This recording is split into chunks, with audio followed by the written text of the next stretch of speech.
Good morning. It's my privilege to welcome you to the Keizer Fire District 9/11 ceremony. 14 years ago, our world was changed, and today we honor and remember those who we lost on September 11th, 2001, but also those that we've lost every day since. While we remember those we have lost, let us be thankful for our military, law enforcement, EMS workers, and firefighters. Like Mr. Rogers' mother said, when you see scary things in the news, look for helpers. You will always find people who are helping.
Kathy Clark and Fire District Board Director Betty Hart, who will place the memorial wreath.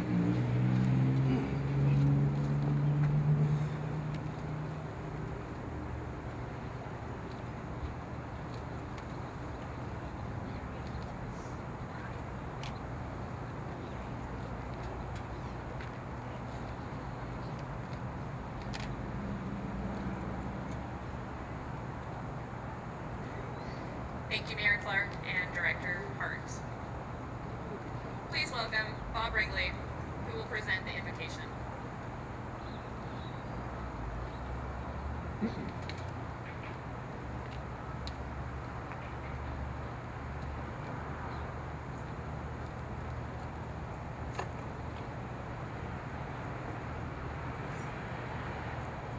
O healing and hopeful God, we solemnly and prayerfully pause this day in thoughtful remembrance of the horrific and senseless loss of life, suffering, and destruction in New York City's Twin Trade Towers some 14 years ago. Yes, it truly seems like yesterday. The memory is still so chilling and yet so heroically courageous as we choose to reflect on the countless men and women, EMS personnel, and citizens who selflessly put their lives at risk in order to rescue, to alleviate, and to bring solace to the afflicted. Where hatred and violence and ignorance exploded so vividly on that day, let us resolve to reconnect, to heal, to forgive, to be thankful for a world vision of a loving global community of connectedness and unity. Connection, now that's a curious word. It is the energy that exists between people when they feel seen, feel heard, feel valued, when they can give and receive without judgment, and when they derive sustenance and strength from true human, noble relationships, no matter how small.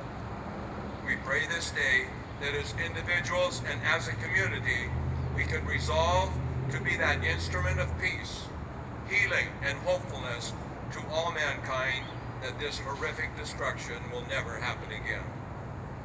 Make us, O God, be one with the light that shines in the darkness and illumines a path forward toward understanding and reconciliation. Let us love, not hate, be our genuine call, our genuine choice this day. Amen.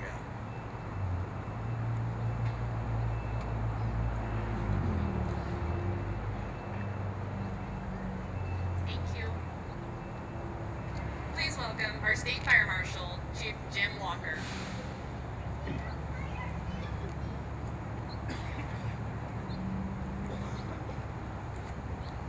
Good morning, and thank you for the opportunity to speak here today.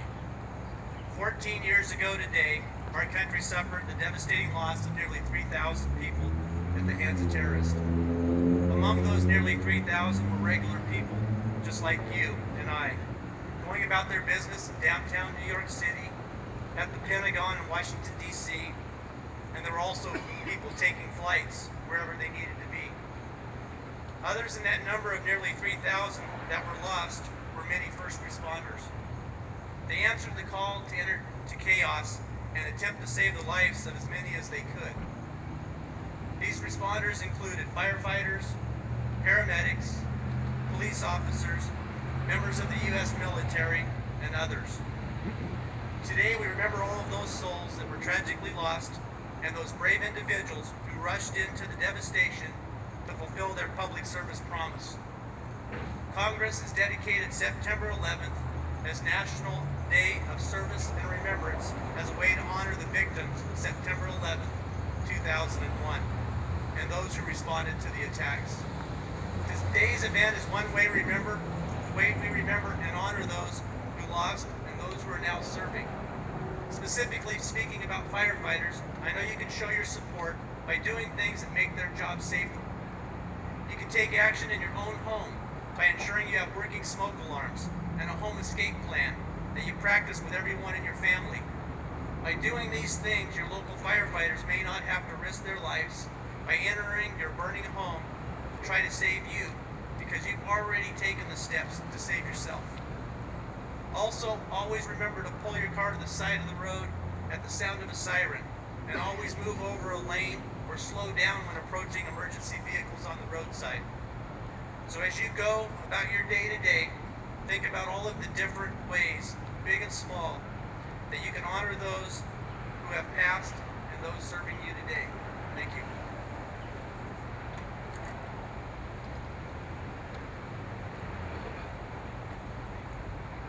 Thank you, Chief Walker. Please welcome Keizer Fire Chief Jeff Cowan.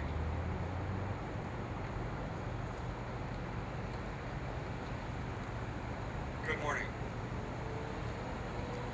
Welcome to one of the safest places on the planet, surrounded by first responders, some of Salem's finest, Keizer Police, Keizer's finest.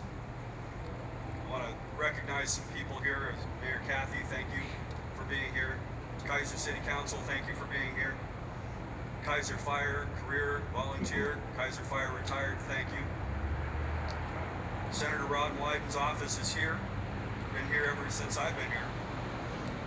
McNary High School admin, staff, Principal Jefferson, thank you. Jesperson for being here, thank you. Keizer Police, Chief T, your honor guard, they're magnificent.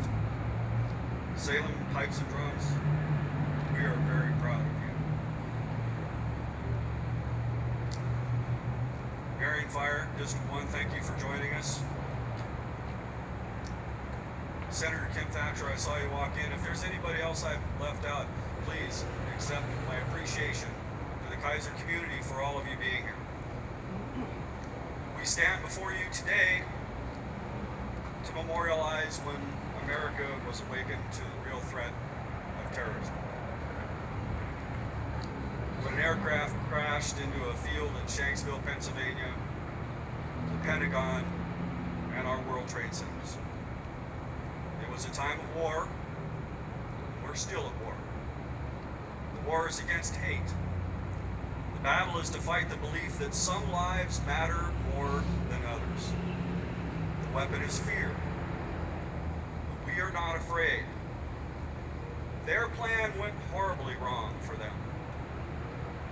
The threat has been heard, and our actions shine in the light of liberty on terror, and shall not fade, and like the darkness of terror and fear shall fade in the light of day, and a beautiful sunshine blue sky day. Recall the words, we shall not falter, we shall not tire, we shall not fail. All have given some have given all. Recall the words, we shall overcome. And we have. This day is testimony to that. We serve, we remember, we're committed, we're keeping the promise. We are strong in our resolve. We have met every commitment. We shall keep the promise of liberty and freedom. But freedom is not free, and we must still live by our American creed. You are not alone in this. We are the United States of America, an example to the world, and our community is a shining example to the rest of the world, and you are a part of this. The greatest generation faced this threat at Pearl Harbor once when it changed the world. Then so did we. Now, it's upon the next generation to carry this torch and light the rest of the way for the rest of the world. You heard the next generation, their beautiful voices this morning. They shine before us.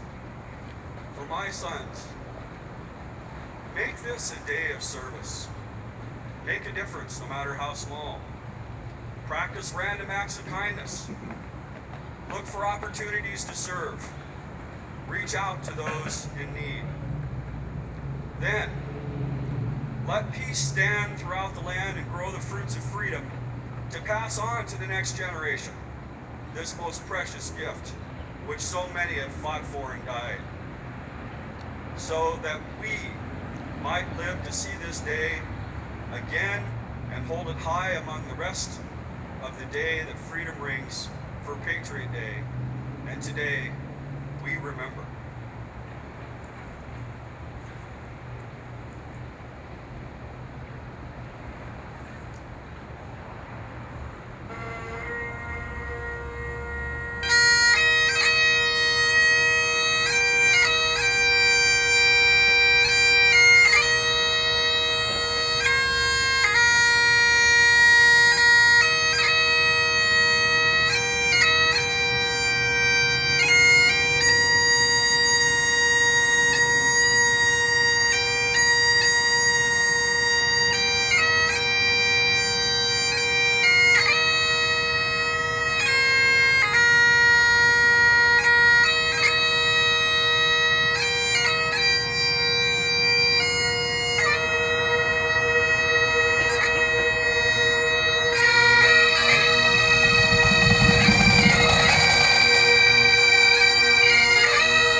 And time stood still.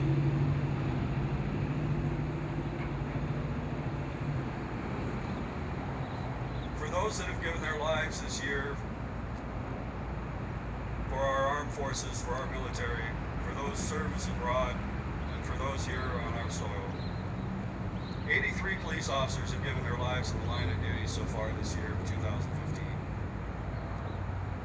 64 firefighters have given their lives in the line of duty so far this year in 2015. Please join me in a moment of silence.